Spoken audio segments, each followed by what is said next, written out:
Os capítulos de hoje são 8, 9 e 10 do Evangelho segundo escreveu Lucas. Lucas, capítulo 8. Enquanto viajavam de cidade em cidade, muita gente se unia ao grupo e passava a acompanhá-los. A eles, Jesus contou esta história. Um lavrador saiu para semear. Algumas sementes caíram no caminho, foram pisadas e os passarinhos as comeram. Outras caíram sobre pedras e brotaram, mas secaram porque não tinham raiz. Outras caíram no meio das ervas daninhas, que cresceram e as sufocaram. Outras, por fim, caíram em terra boa e produziram uma grande colheita. Vocês estão ouvindo com atenção? Os discípulos perguntaram: qual é o sentido dessa história? Ele disse: vocês já ouviram bastante a respeito do reino de Deus. Conhecem as suas verdades. Mas há quem precise ouvir essas histórias, mesmo que nem sempre as entendam. Os olhos deles estão abertos, mas não veem nada. Os ouvidos deles estão abertos, mas não ouvem nada. Essa história retrata a vida de muitos deles. A semente é a palavra de Deus. As sementes no caminho são aqueles que ouvem a palavra, mas o diabo a arranca do coração deles, para que não acreditem que serão salvos. As sementes que caíram nos pedregulhos são os que ouvem com entusiasmo passageiro. Diante da primeira dificuldade, perdem o interesse. As sementes que caíram entre as ervas daninhas são os que ouvem a palavra, mas a preocupação constante com o amanhã e a ilusão de viver para ganhar dinheiro e divertir-se a sufocam. As sementes não produzem nada. Já as sementes na terra boa são os bons corações que se apropriam da palavra e se apegam a ela, não importa o que aconteça. Eles permanecem firmes até a colheita. Ninguém acende uma lâmpada e depois a cobre ou a esconde debaixo da cama. Não, ela é posta num lugar visível, de modo que todos os que entram no recinto possam ver por onde andam. Não estamos guardando segredos, nós os estamos revelando. Não estamos escondendo nada, estamos tornando tudo público. Por isso não guardem com avareza as palavras que estão ouvindo. Generosidade produz generosidade, a avareza empobrece. A mãe e os irmãos de Jesus apareceram, mas não podiam chegar até onde ele estava por causa da multidão. Alguém o avisou: sua mãe e seus irmãos estão esperando lá fora, querem ver você. Ele respondeu: minha mãe e irmãos são os que ouvem e praticam a palavra de Deus. Mais vale a obediência do que laços de sangue. Um dia, Jesus e seus discípulos entraram num barco. Vamos atravessar o lago, disse. E partiram. Navegavam tranquilamente e ele dormiu. De repente, uma tempestade terrível abateu-se sobre o lago e a água começou a entrar no barco. O naufrágio era iminente, por isso eles foram acordar Jesus. Mestre, nós vamos morrer! Levantando-se, ele ordenou ao vento: silêncio, e disse às águas: acalmem-se. O vento e o mar lhe obedeceram. O lago ficou em plena calmaria. Em seguida, repreendeu os discípulos: vocês não têm fé? Atemorizados e chocados, eles gaguejavam: quem é este homem? Ele dá ordens ao vento e ao mar, e eles obedecem ao comando dele. Eles navegaram até a terra dos Gerazenos, na margem oposta à da Galileia. Quando Jesus desembarcou, um louco da cidade, vítima de demônios, ficou frente a frente com ele. O homem não usava roupas fazia muito tempo. Havia saído de casa e morava no cemitério. Quando viu Jesus, caiu diante dele, gritando: o que queres comigo? Tu és Jesus, o Filho do Deus Altíssimo. Não me castigues! O homem disse isso porque Jesus tinha ordenado ao espírito maligno que saísse dele. O demônio fazia o homem ter convulsões. Por isso ficava sempre vigiado, amarrado com correntes e algemas, mas enlouquecido e dominado pelo demônio, arrebentava as correntes. Jesus perguntou: qual é seu nome? Meu nome é multidão! Foi a resposta, porque eram muitos demônios que afligiam o homem. Em desespero, eles imploravam a Jesus que não os enviasse para o abismo profundo. Perto dali, uma grande manada de porcos estava pastando. Os demônios suplicaram a Jesus que os deixasse entrar nos porcos, e ele permitiu. O resultado foi terrível. Enlouquecidos, os porcos pularam de um penhasco e se afogaram no lago.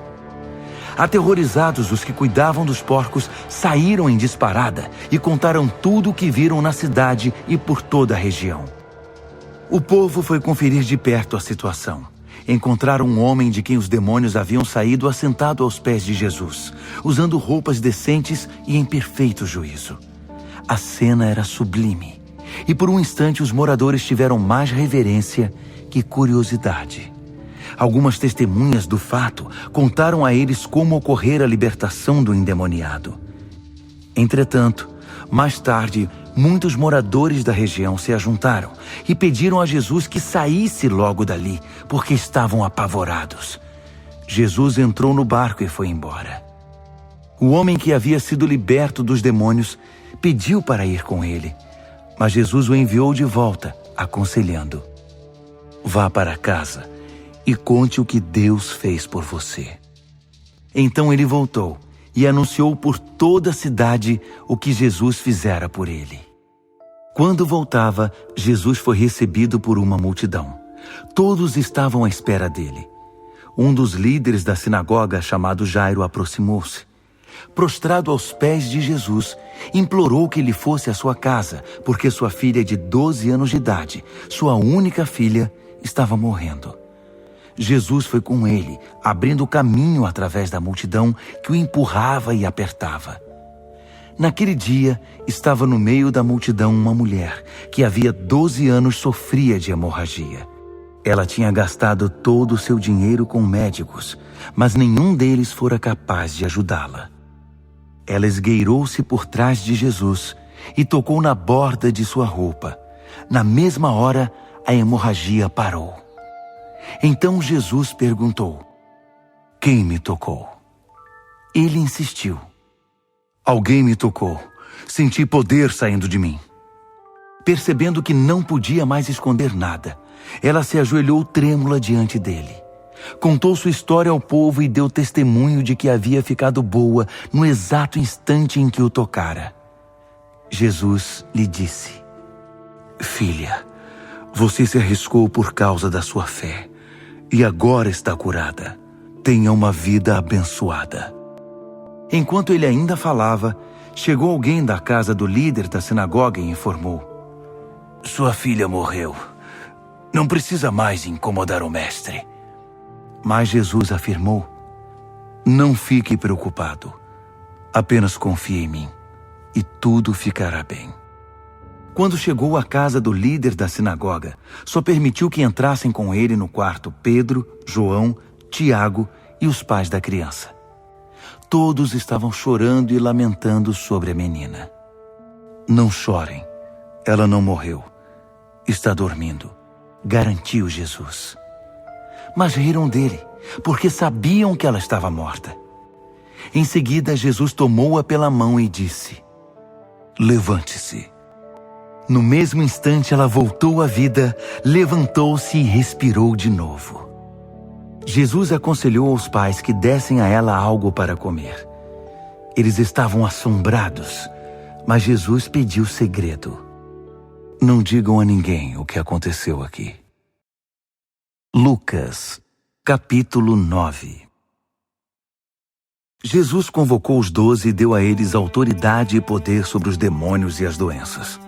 Ele os chamou para pregar as boas notícias do reino de Deus e curar os doentes.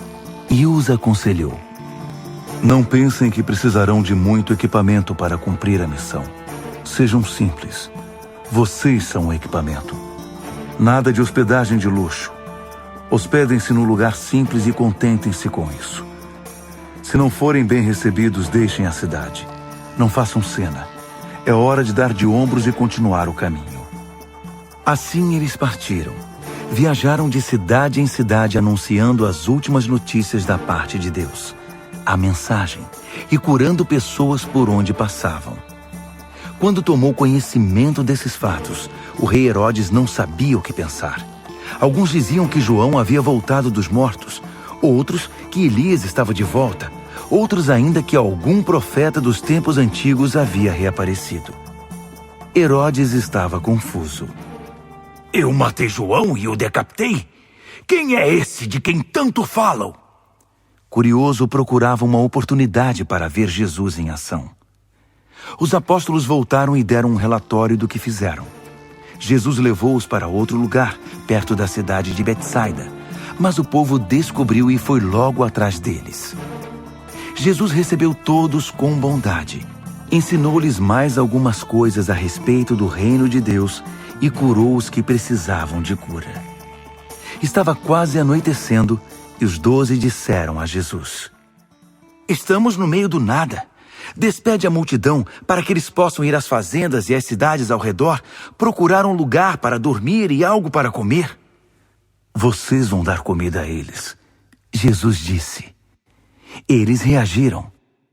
Tudo o que temos são 5 pães e 2 peixes, a não ser que tenhamos de ir à cidade comprar pão para toda essa gente.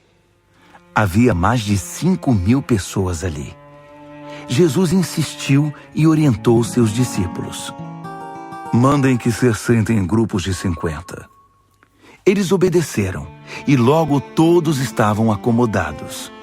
Ele tomou os 5 pães e os 2 peixes, olhou para o céu, orou, abençoou o pão, partiu e entregou-o aos discípulos, junto com o peixe, para que fosse distribuído à multidão. Depois que todos comeram até ficar satisfeitos, foram recolhidos 12 cestos de sobras. Certa vez, Jesus estava orando e seus discípulos estavam por perto. Ele perguntou: O que o povo anda dizendo a meu respeito? Eles responderam: João o Batista. Outros dizem que és Elias. Outros ainda dizem que um dos profetas do tempo antigo reapareceu. Ele insistiu: E vocês? O que dizem de mim? Quem sou eu? Pedro respondeu: O Messias de Deus. Jesus pediu segredo a respeito disso. Eles não deveriam repetir para ninguém a declaração de Pedro. E acrescentou: O Filho do Homem terá de passar por sofrimento. Ele será julgado e condenado pelos líderes judaicos, líderes religiosos e principais sacerdotes. Ele será morto, mas ressuscitará no 3º dia. Falou também do que os aguardava. Quem quiser seguir-me tem de aceitar minha liderança. Quem está na garupa não pega na rédea. Eu estou no comando. Não fujam do sofrimento. Abracem-no.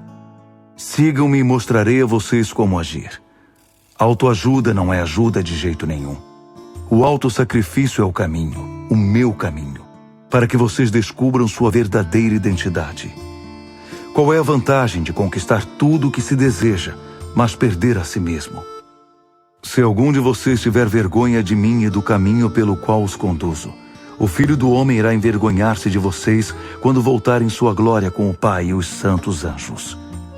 Entendam que não é pouca coisa. Alguns de vocês aqui verão tudo isto acontecer. Verão o reino de Deus com os próprios olhos.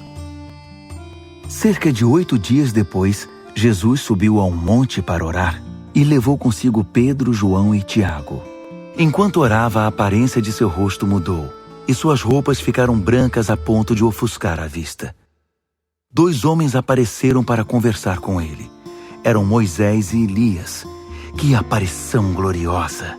Eles falavam a respeito da partida de Jesus para Jerusalém. Enquanto isso, Pedro e os demais haviam caído no sono. Quando acordaram esfregando os olhos, viram Jesus em sua glória com Moisés e Elias. Depois que Moisés e Elias se retiraram, Pedro disse a Jesus: Senhor, este é o momento sublime. Vamos construir 3 memoriais, um para o Senhor, um para Moisés e outro para Elias. Ele falava sem pensar. Nesse instante, uma nuvem brilhante os envolveu. Dentro da nuvem, todos tiveram profunda consciência da presença de Deus. Lá dentro, ouviram uma voz: "Este é meu filho, marcado pelo meu amor. Ouçam-no." Quando a voz cessou, eles viram Jesus sozinho. Por um bom tempo ficaram em silêncio. Nem mesmo entre si comentaram o que tinham visto. No dia seguinte, quando desceram um monte, uma grande multidão os aguardava. Então um homem gritou do meio do povo: "Mestre, por favor, estou suplicando pelo meu filho, meu único filho. Um espírito costuma se apoderar dele. Ele começa a gritar, tem convulsões, fica babando e perde a cor. Pedi aos teus discípulos que o libertassem, mas não puderam." Jesus suspirou. "Mas que geração! Vocês não conhecem Deus? Até quando vou ter de aguentar esse tipo de coisa? Quantas vezes ainda vou ter de passar por isso? Traga seu filho aqui." Enquanto o menino era trazido, o demônio derrubou-o ao chão com fortes convulsões. Jesus ordenou ao espírito imundo que saísse, curou o menino e entregou-o ao pai. O povo ficou perplexo e maravilhado diante da majestosa grandeza de Deus. Os discípulos permaneceram ali, ainda não recuperados do assombro diante de tudo que Jesus havia realizado. Ele anunciou ao grupo: "O Filho do Homem está para ser traído por gente que não quer nada com Deus." Eles não sabiam do que ele estava falando. Era como se ele falasse uma língua desconhecida. E mesmo sem entender nada, tinham vergonha de perguntar o que ele estava querendo dizer. Começaram então a discutir sobre quem deles era o maior. Quando Jesus percebeu a importância que davam a isso, pôs uma criança ao seu lado e declarou: "Quem recebe uma dessas crianças como eu estou fazendo, também me recebe. E quem me recebe está recebendo aquele que me enviou. Vocês se tornam grandes pelo que aceitam, não pela opinião que conseguem impor. É o espírito de vocês, não a grandeza, que faz diferença." Então João disse a Jesus: "Mestre, vimos um homem usando o teu nome para expulsar demônios e o impedimos, porque ele não é do nosso grupo." Jesus reprovou-os: "Não o impeçam. Se ele não é inimigo, é aliado." A hora de sua ascensão se aproximava. Numa atitude corajosa, Jesus decidiu ir para Jerusalém e enviou alguns mensageiros a uma cidade samaritana, a fim de fazer preparativos para a viagem. Mas quando os samaritanos souberam que o destino dele era Jerusalém, recusaram-se a recebê-lo.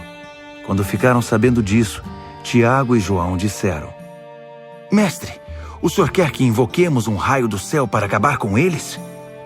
Jesus os repreendeu: "Claro que não." Foram então para outra cidade. No caminho, alguém pediu permissão para acompanhar Jesus. "Com o Senhor, irei para qualquer lugar." Jesus foi incisivo: "Você está mesmo pronto para me seguir? Saiba que não costumamos ficar em boas hospedagens."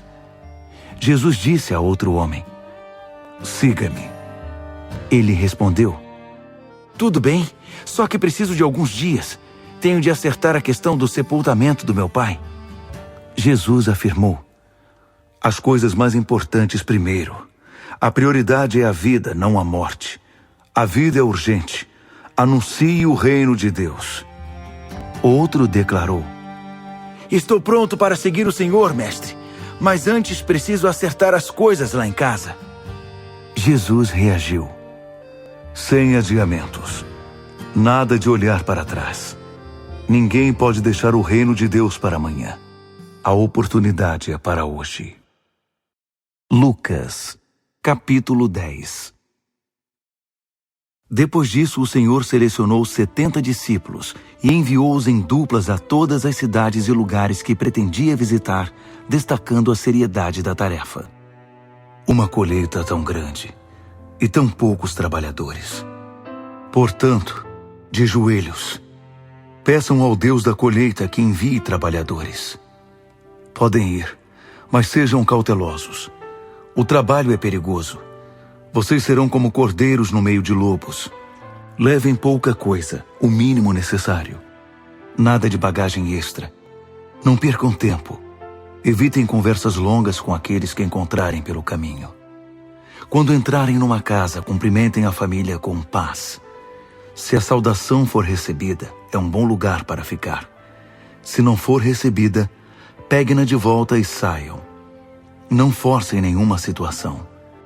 Hospedem-se numa casa e façam suas refeições ali, pois o trabalhador merece 3 refeições por dia. Não fiquem mudando de casa, procurando a melhor cozinha da cidade. Se forem recebidos numa cidade, comam o que for oferecido. Curem quem estiver doente ali e anunciem: o reino de Deus está aqui diante de vocês. Se ao entrar numa cidade não forem recebidos, saiam às ruas e gritem: a única coisa que ganhamos aqui foi a poeira das sandálias, e nós a devolvemos. Vocês sabiam que o reino de Deus estava bem diante de vocês? Sodoma receberá um tratamento melhor no dia do juízo, que é a cidade que decidir rejeitar vocês. Castigo para Corazim, castigo para Betsaida. Se fosse concedida a Tiro e Sidom metade das oportunidades que vocês tiveram, elas estariam de joelhos há muito tempo, arrependidas, clamando por misericórdia. Tiro e Sidom serão tratadas com menos rigor que vocês no dia do juízo. E você, Cafarnaum, acha que será promovida ao céu? Pense bem, você está descendo a ladeira para o inferno. Quem ouvir vocês está me ouvindo. Quem os rejeitar está me rejeitando. E me rejeitar é o mesmo que rejeitar Deus que me enviou. Depois disso, os 70 voltaram eufóricos. Senhor, até os demônios se submetem por causa do teu nome. Jesus disse: eu sei. Vi a queda de Satanás. Parecia um raio caindo do céu. Perceberam o que dei a vocês? É um salvo-conduto para caminhar no meio de serpentes e escorpiões, e uma proteção contra qualquer ataque do inimigo. Ninguém pode pôr as mãos em vocês, mas o grande trunfo não está na autoridade de vocês sobre o mal, e sim na autoridade e na presença de Deus em vocês. Alegrem-se não com o que vocês fazem para Deus, mas com o que Deus faz por vocês. Jesus sentiu nessa hora uma incontida alegria no Espírito Santo e exclamou: graças te dou, Pai, Senhor do céu e da terra, porque escondeste essas coisas dos que se acham sábios e as revelaste a gente simples e novos na fé. Sim, Pai, foi dessa maneira que quiseste agir. Meu Pai tudo me concedeu. Só o Pai sabe quem é o Filho, e só o Filho sabe quem é o Pai. O Filho pode apresentar o Pai a quem quiser. Dirigindo-se aos discípulos em particular, disse: abençoados são os olhos que veem o que vocês estão vendo. Muitos profetas e reis teriam dado a vida para ver o que estão vendo e ouvir o que vocês estão ouvindo, mas não tiveram essa oportunidade. Naquele momento, para testar Jesus, um líder religioso lhe perguntou: mestre, o que preciso fazer para ter a vida eterna? Ele respondeu: o que está escrito na lei de Deus. Como você a interpreta? Ele disse: ame o Senhor seu Deus com toda a paixão, toda a fé, toda a inteligência e todas as forças. E ame o próximo como a você mesmo. Boa resposta, disse Jesus. Faça isso e viverá. Querendo fugir da resposta, ele perguntou: como saber quem é o próximo? Jesus respondeu com uma história. Certa vez um homem viajava de Jerusalém para Jericó. No caminho foi atacado por ladrões. Eles o espancaram e fugiram com suas roupas, deixando-o quase morto. Pouco depois, um sacerdote passou por aquela estrada. Mas quando viu o homem, esquivou-se e simplesmente foi para o outro lado. Em seguida, surgiu um religioso levita. Ele também evitou o homem ferido. Um samaritano que viajava por aquela estrada aproximou-se do ferido. Quando viu o estado do homem, sentiu muita pena dele. Aplicou ao ferido os primeiros socorros, desinfetando os ferimentos e fazendo alguns curativos. Pôs o homem sobre o jumento em que viajava e levou-o até uma pensão. Na manhã seguinte, entregou 2 moedas de prata ao dono da pensão e disse: cuide bem dele. Se custar mais, ponha na minha conta. Pago quando voltar. O que você acha? Qual dos 3 é o próximo do homem atacado pelos ladrões? Aquele que o tratou com bondade, respondeu o líder religioso. Jesus concluiu: faça a mesma coisa. Jesus prosseguiu viagem e entrou numa cidade. Uma mulher chamada Marta o recebeu em casa, deixando-o bem à vontade.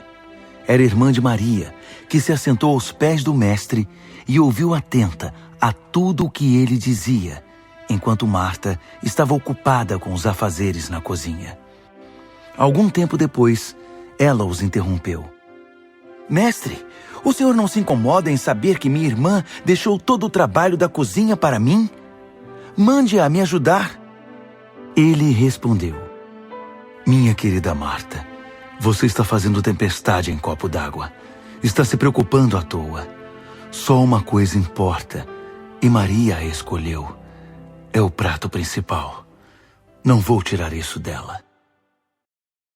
Encerramos aqui nossa leitura de hoje. Obrigado por ficar até o final.